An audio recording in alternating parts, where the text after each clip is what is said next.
സഹോദരരെ, വിശുദ്ധ പൗലോസ് ശ്ലീഹാ കൊളോസ്യോസ്യർക്ക് എഴുതിയ ലേഖനം 1-ാം അധ്യായം 12 മുതൽ 19 വരെയുള്ള തിരുവചനങ്ങൾ.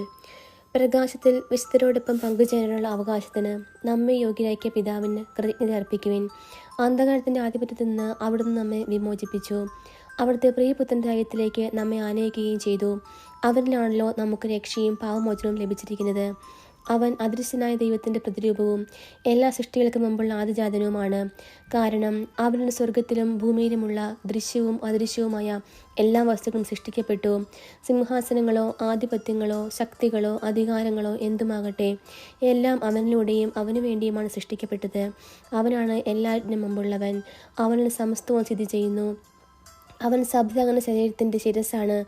അവൻ എല്ലാറ്റിൻ്റെയും ആരംഭവും മരിച്ചിൽ നിന്നുള്ള ആദിജാതനുമാണ്. ഇങ്ങനെ എല്ലാ കാര്യങ്ങളിലും അവൻ പ്രഥമസ്ഥാനീയനായി. എന്തെന്നാൽ അവനിൽ സർവ്വസമ്പൂർണ്ണതയും നിവസിക്കണമെന്ന് ദൈവം തിരുമനസ്സായി. നമ്മുടെ കർത്താവായ മിശിഹായ്ക്ക് സ്തുതി. സഹോദരരെ, വിശുദ്ധ മർക്കോസ് എഴുതിയ സുവിശേഷം 2-ാം അധ്യായം 1 മുതൽ 12 വരെയുള്ള തിരുവചനങ്ങൾ. കുറേ ദിവസങ്ങൾ കഴിഞ്ഞ് യേശു കഫർനാമിൽ തിരിച്ചെത്തിയപ്പോൾ അവൻ വീട്ടിലുണ്ട് എന്ന വാർത്ത പ്രചരിച്ചു. വാതിൽക്ക് പോലും നിൽക്കാൻ സ്ഥലം തികയാത്ത വിധം നിരവധി ആളുകൾ അവിടെ കൂടി. അവൻ അവരോട് വചനം പ്രസംഗിച്ചു കൊണ്ടിരുന്നു. അപ്പോൾ 4 പേർ ഒരു തളർവാദ രോഗിയെ എടുത്തുകൊണ്ടുവന്നു. ജനക്കൂട്ടം നിമിത്തം അവൻ്റെ അടുത്തെത്താൻ അവർക്ക് കഴിഞ്ഞില്ല. അതിനാൽ അവൻ ഇരുന്ന സ്ഥലത്തിൻ്റെ മേൽക്കൂര പൊളിച്ച് തളർവാദ രോഗിയെ അവർ കിടക്കയോടെ താഴോട്ടിറക്കി. അവരുടെ വിശ്വാസം കണ്ട് യേശു തളർവാദ രോഗിയോട് പറഞ്ഞു, മകനെ, നിന്റെ പാപങ്ങൾ ക്ഷമിക്കപ്പെട്ടിരിക്കുന്നു. നിയമജ്ഞരിൽ ചിലർ അവിടെ ഇരിപ്പുണ്ടായിരുന്നു. അവർ ചിന്തിച്ചു, എന്തുകൊണ്ടാണ് ഇവൻ ഇപ്രകാരം സംസാരിക്കുന്നത്? ഇവൻ ദൈവദൂഷണം പറയുന്നു. ദൈവത്തിനല്ലാതെ മറ്റാർക്കാണ് പാപം ക്ഷമിക്കാൻ സാധിക്കുക? അവർ ഇപ്രകാരം വിചാരിക്കുന്നുവെന്ന് മനസ്സിലാക്കി യേശു അവരോട് ചോദിച്ചു, എന്തുകൊണ്ടാണ് നിങ്ങൾ ഇങ്ങനെ ചിന്തിക്കുന്നത്?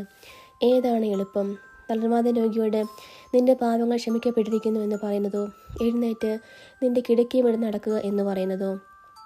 എന്നാൽ ഭൂമിയിൽ പാപങ്ങൾ ക്ഷമിക്കാൻ മനുഷ്യപുത്രന് അധികാരമുണ്ടെന്ന് നിങ്ങൾ അറിയേണ്ടതിന് അവൻ തളർവാദ രോഗിയോട് പറഞ്ഞു, ഞാൻ നിന്നോട് പറയുന്നു, എഴുന്നേറ്റ് നിന്റെ കിടക്കയും എടുത്ത് വീട്ടിലേക്ക് പോവുക.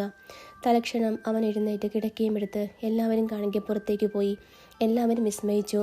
ഇതുപോലൊന്ന് ഞങ്ങൾ ഒരിക്കലും കണ്ടിട്ടില്ല എന്ന് പറഞ്ഞ് അവർ ദൈവത്തെ മഹത്വപ്പെടുത്തി. നമ്മുടെ കർത്താവായ മിശിഹായ്ക്ക് സ്തുതി.